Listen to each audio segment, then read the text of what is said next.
I'm Marianne Craig, and I'm on my way to the Trafford Centre in Manchester to check out the new exhibition, Tutankhamun, His Tomb and His Treasures. It's been doing a world tour, and it recreates his burial chambers and over 1,000 artefacts that were discovered with the famous pharaoh.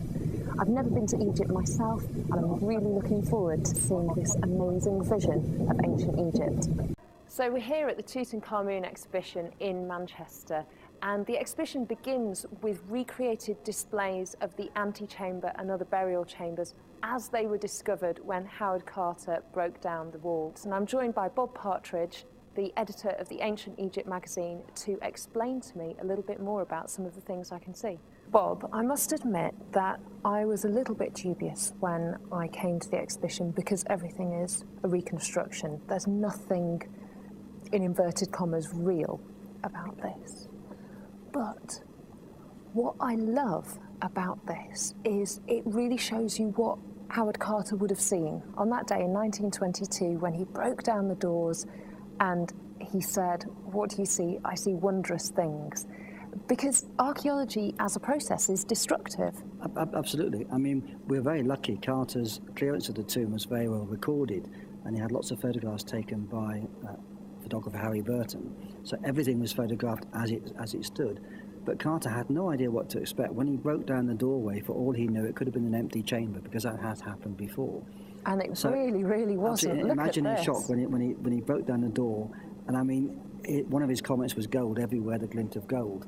And you can see that throughout the exhibition, because the objects here, there's an incredible amount of gold there. But nothing like this had been found before. But you're absolutely right. Once you clear the tomb, you've destroyed the context. And when you put objects in a museum in a glass case, you've lost the context of the object that was either side of it, which may have been connected to it.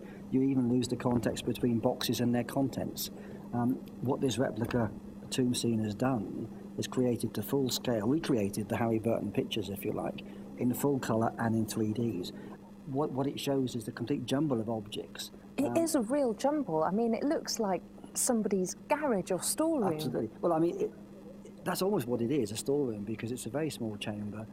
The objects were probably designed for a bigger tomb, and they've been jammed in here. So this demonstrates the problem that Carter faced. I think he was horrified by the responsibility of the excavation, because he had to remove these objects one at a time. They were fragile. Moving one object could damage the other ones possibly. But the contents have been preserved, and it means that future generations can do that. But making copies is a very good way of making you look at the originals and understanding them, I think, to some extent, more than you would before. But in every little cut here has been referred back to the original. From a cast taken, or drawings? The copy was made, well, they were working from photographs and measurements and constantly checking the measurements. But the artist in Egypt made a full-size version out of plaster. So he carved it in plaster.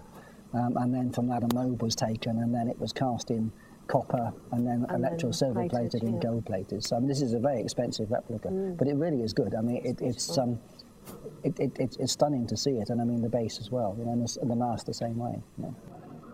This is the object I brought you to look at in particular. It's a fairly unprepossessing and fairly simple cup. It's made out of calcite or Egyptian alabaster. But to my mind, it sums up what the tomb is all about. The idea of the tomb was to get from this life to the afterlife.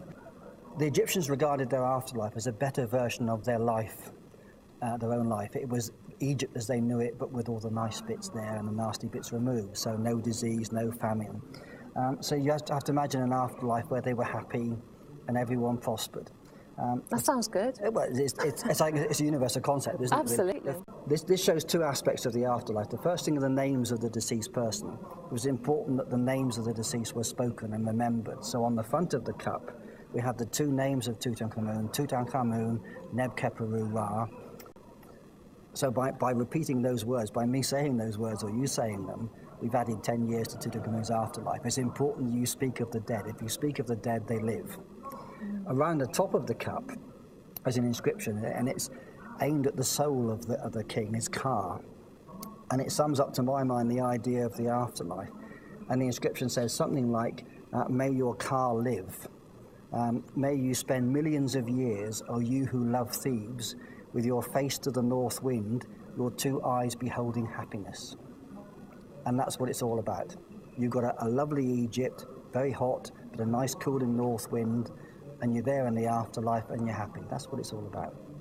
And that's what all the contents of the tomb are there for, to get Tutankhamun's car to his home for millions of years, beholding happiness.